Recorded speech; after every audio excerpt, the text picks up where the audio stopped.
सुनो भाई, चलो ज्यादा नहीं, चलो आज तुम लोगों को थोड़ा डिस्काउंट दे दूंगा मैं। आज तुम लोग बोल रहे हो तो देखो, बस इतना पढ़ लो तो ये अपना टॉपिक कंप्लीट हो जाएगा। हाइट वाला और वाला बस सिर्फ वाला बचेगा, और रोटेशन वो दोनों छोटे हैं। आप लोगों को मेरी स्क्रीन दिख रही सबको? Yes sir.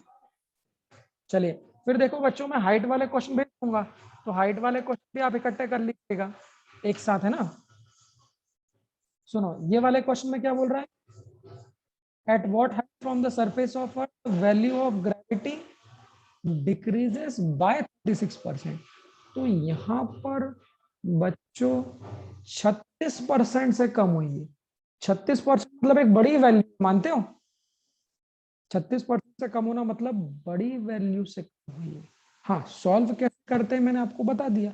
अगर 36% से कम है तो बड़ी वैल्यू है, बची हुई रिमेनिंग 64%। अगर वैल्यू बहुत ज्यादा होती है, 36% कम है कि ज्यादा है?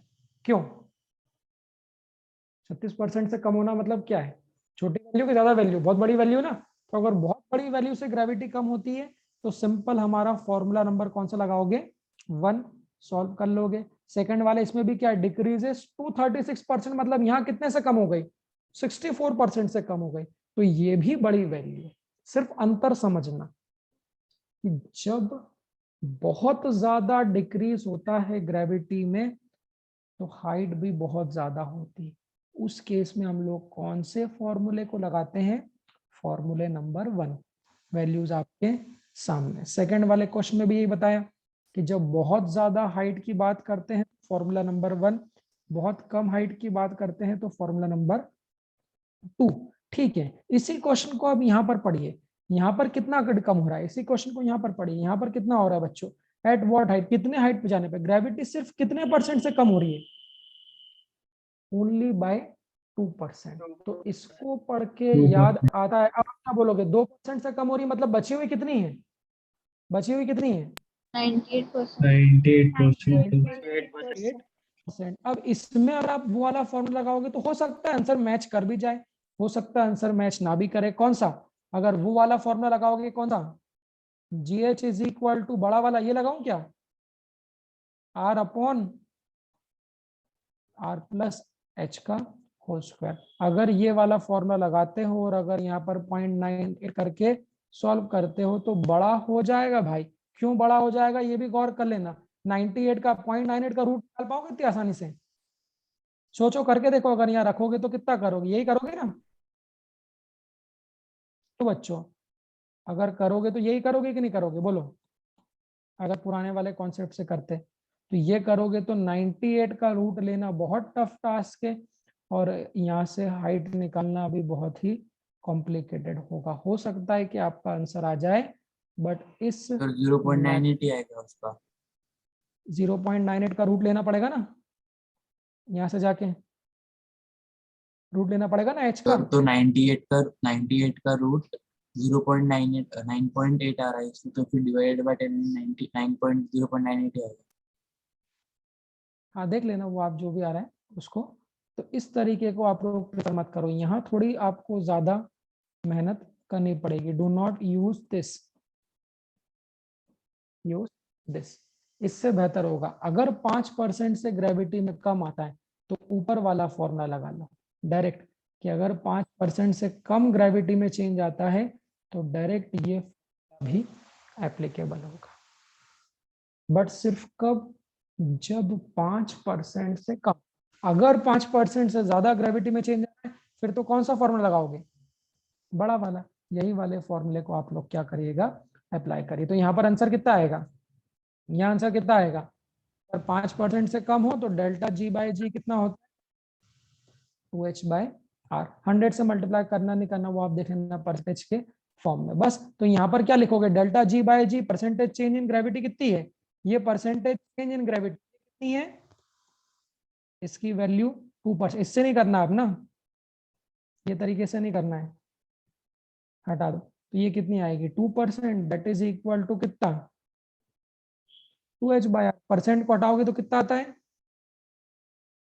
2/100। दैट इज इक्वल टू कितना? 2H bye are. 2% को हटाया, 100 से डिवाइड किया, यहाँ पे 2 से 2 क्या हो गया, कट गया। तो यहाँ से h की वैल्यू कितनी आ जाएगी हमारी,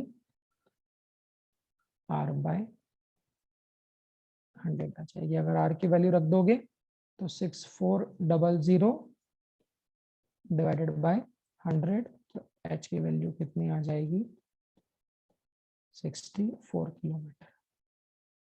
तो इतनी हाइट अगर आप जाओगे, 100 कोई मतलब नहीं, डिवाइड करना है। सर आपने रिपीटर वाले क्लास में लिंक नहीं भेजी? अरे यार,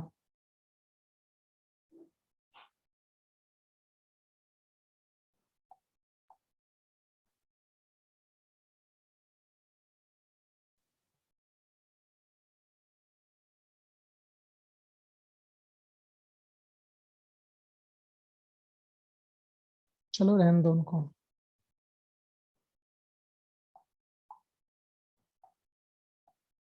पहले याद दिला था ना सर।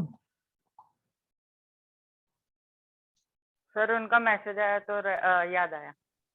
हाँ ठीक है, कोई दिक्कत नहीं ना, आज के इतना ही बहुत है। देखो भाई, तो यहाँ पर क्या है कि अगर 64 किलोमीटर ऊंचाई पे जाओगे तो जो ग्रेविटी है वो डिक्रीज हो जाएगी कितने से, बाय ओनली 2% से। ठीक है, इससे रख के देख लो आएगा कि नहीं आएगा ये वाला, इससे रख के देख लो इससे कितना आंसर आ रहा है, r/100 आ रहा है कि नहीं, मुझे नहीं लगता, शायद आना चाहिए। और आप लोग चेक कर लो कभी आता भी तो। ठीक है, तो इसको याद रखिए आप लोग, देख लीजिए। तो ये 3 फॉर्मूले हैं, इन तीनों फॉर्मूलों पे बेस्ट क्वेश्चन मैं आप लोगों को दूंगा, इसको आप लोग अच्छे से करिए। 1 मिनट इसको देख लीजिए, इसमें कोई कंफ्यूजन तो नहीं किसी को भी। अगर 5% से ज्यादा कमी होती है तो कोई शॉर्ट फिर लेना, अगर 5% से ज्यादा कमी होती है तो कोई शॉर्ट ट्रिक यूज करने की जरूरत नहीं है, सिंपल सा अपना जो पहला वाला फॉर्मूला है वो पहला वाला फॉर्मूला लगा दीजिए। बस इस पहले वाले फॉर्मूले में जो ये है, ये क्या है, बची हुई ग्रेविटी, तो 36% से कम हुई तो 64% बचेगी, और अगर 36% ही हो गई तो यहाँ पर 36 रख देंगे। बट ये कब लगाना है, जब 5% से ज्यादा हो, ये वाले फॉर्मूले। अगर 5% से कम ग्रेविटी में चेंज आता है तो दिमाग मत लगाइए, अगर 2% का चेंज है, 1% का चेंज है, आधे % का चेंज है, तो इसको लगाने के बजाय आप डायरेक्टली लिख दीजिए परसेंटेज डिक्रीज इन ग्रेविटी बराबर 2h/r, तो वहां से डायरेक्टली हमको हाइट मिल जाएगी। और यहाँ पर भी सेम ऐसा ही है, अगर बहुत ज्यादा हाइट पे जाके चेक करते हैं तो हमारा फॉर्मूला नंबर 1 लगाते हैं, और अगर हाइट कम होती है तो फिर फॉर्मूला नंबर 2 लगाते हैं। ठीक है, ये हमारी कहानी थी, देख लीजिए। इसमें कोई डाउट हो किसी को तो पूछ लीजिए। फॉर्मूले का